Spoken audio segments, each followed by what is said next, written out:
Повечето хора си представят фастинга като глад. Не ям, страдам и чакам. Но истината е, че тялото има изключително интелигентен механизъм, който се включва, когато спрем да го товарим постоянно с храна. След около 10-12 часа без храна, нивата на инсулин започват да падат. А това е ключово, защото когато инсулинът е нисък, тялото получава сигнал: нямам достатъчно глюкоза, време е да използвам складираната енергия. И тогава започва да гори мазнини.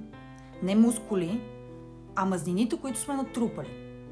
Когато фастинг прозорецът достигне до 16 часа, като например вечерята е в 20 часа и на следващия ден първото ядене е в 12 на обед, се активира нещо много ценно, тъй наречената автофагия.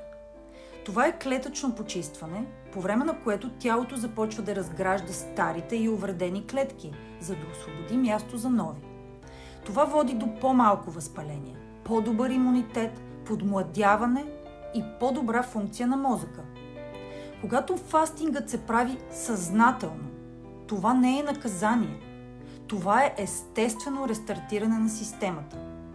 И ако някога сте усещали умора, подуване, липса на енергия, вероятно просто е време да дадете на тялото си почивка от непрекъснатото храносмилане.